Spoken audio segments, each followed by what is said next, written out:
There's no case. It's a witch hunt, and we're not going to take it. We're not going to take it. They can't do that to our country. The judge, by the way, is the most conflicted person in the history. I don't think there's ever been a more conflicted judge. Crooked and conflicted. And I'm unconstitutionally gagged. He gagged me. So I'm not even supposed to be, I would say, talking to you because he gagged me.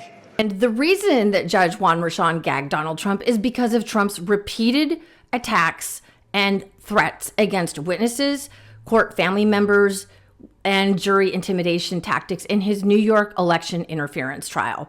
My name is Suri Crowe, and you are watching the MeidasTouch Network. All right, the constant barrage of lies and attacks that Trump spews are having a dangerous effect.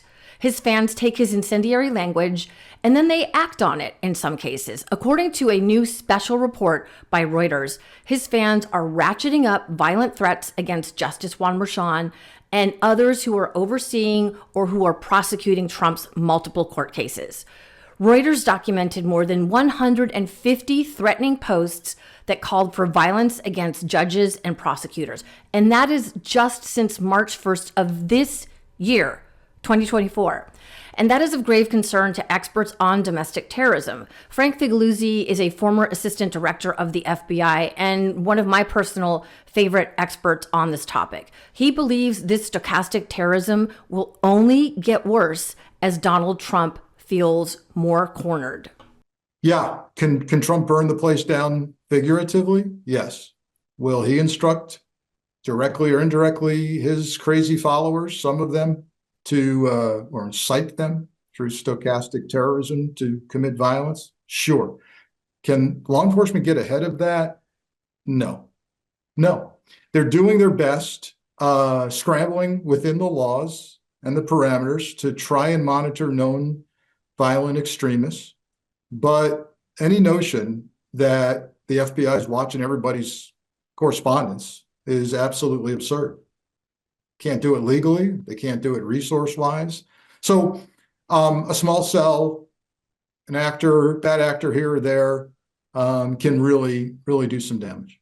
And I think Trump will show no hesitation in lighting the place on fire figuratively. Here are just a few of the violent threats that Trump supporters have launched at Judge Merchan after Trump attacked him. This person writes, "This judge," meaning Merchan, "must be arrested the minute Trump is inaugurated." This post says, "Yep, I hope Trump has that judge hanged for treason." And another one, 66614 writes, "Punishment for treason is death." This person, Spedman, puts, "Needs to be strangled with piano wire before he makes it to the hangman." This person, "Live free or die, gallows for traitors." And this person, Davy Clymer, says the judge needs a hatchet to his face. And then Colostomy Bag writes, "and his whore daughter." I mean, this is so incredibly disturbing. Here is another unhinged post from Truth Social. It has a photo of a firing squad with what appears to be a man with his hands tied behind his back. And then it says, "There is a solution for treason," and several emojis that are illustrating a firing squad.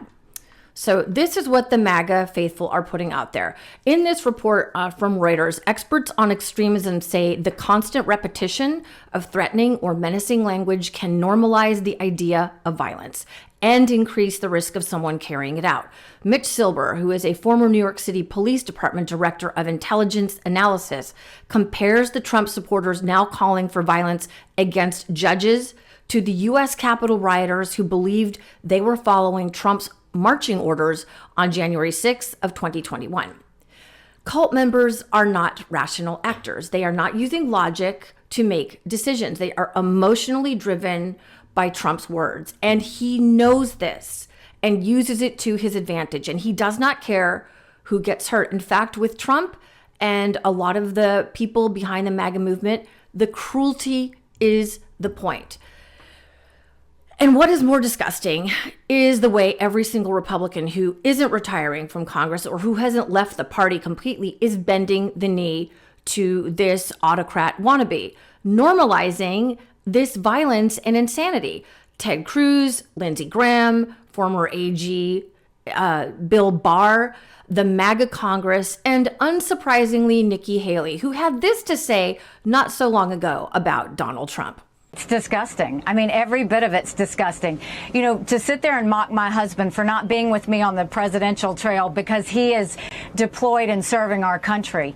You mock one veteran, you're mocking all veterans. But this is a pattern, Dana. He's done this over and over again. Whether he went and calls military members suckers, whether he was at Arlington Cemetery saying what was in it for them, why would they do this? The problem with Trump is he's never been anywhere near a uniform. He apparently had some sort of foot reason that he says he couldn't do that. But the reality is the closest he's come to harm's way is a golf ball hitting him on a golf cart. These men and women sacrifice for us every day. They're willing to shed blood. That's the values that made this country great. And anybody that excuses what he continues to say against the military is hugely mistaken. Well, guess she's okay with his lies and attacks on military members and families after all, because she's now openly endorsed him. I mean, these people have absolutely no integrity.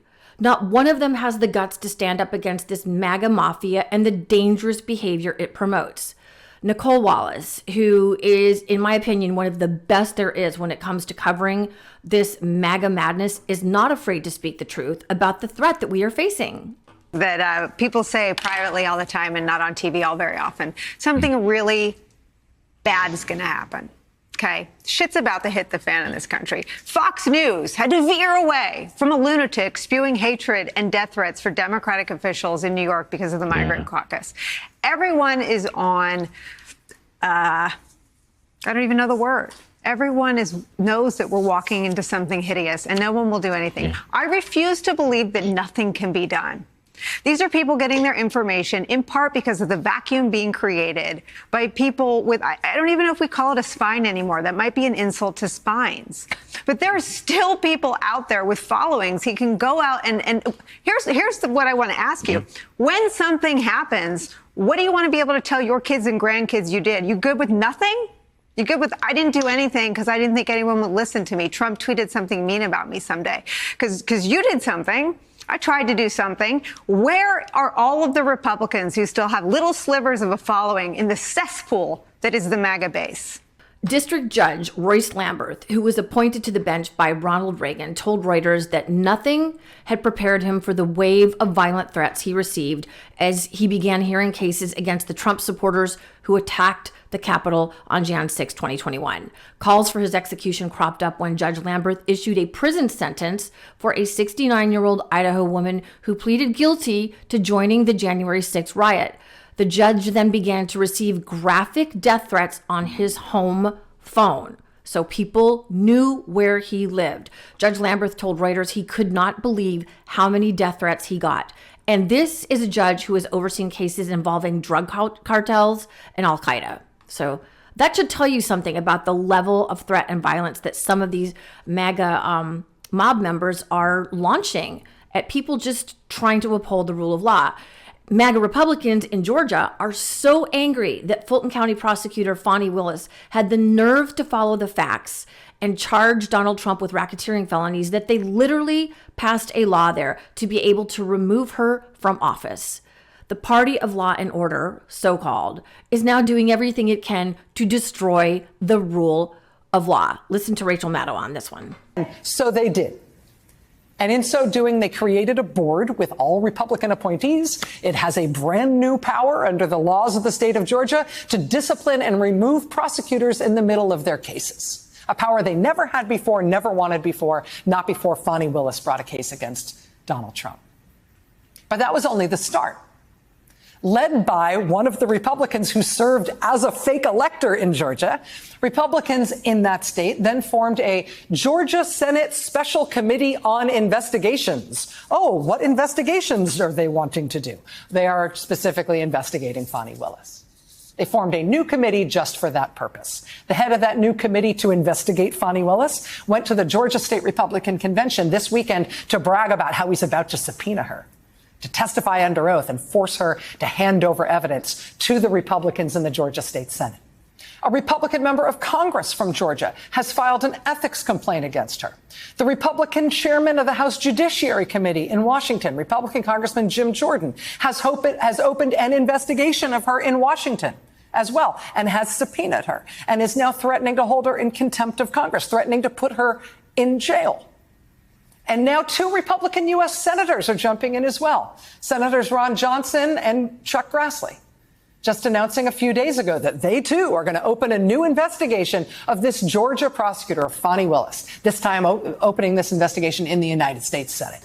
They have created a maelstrom of political harassment and pressure, bringing it down to bear on this one prosecutor like a laser. And I just want to point out that at this very moment, at least 2 of the nation's highest judicial officials, Supreme Court Justices Samuel Alito and Clarence Thomas, are openly flouting their corruption and disregard for the rule of law. And as of yet, with 0 consequences. And Donald Trump has repeatedly violated his gag orders, 10 times and counting. But he hasn't been thrown in jail. But sure, let's attack Fani Willis for bravely doing her job. This is a woman who has faced multiple death threats herself, who has to worry about her family, who had to move out of the home that she used to live in, all because of the stochastic terror that is launched at her. This is Republicans using their political power to try to shut off the legal system, to try to shut off the rule of law here so it cannot be used against their guy, against Trump. Let's get real about this and take it seriously, because what's going on here is they are taking apart the judicial system. They are fundamentally changing the judiciary in the state, in the entire state, all to protect this one powerful defendant in their own party, whom she had the temerity to charge. These are human beings. They are not magic. They are not bulletproof. They are not superhuman. And right now, they have no one defending them as they are being asked to bear superhuman pressure and threat.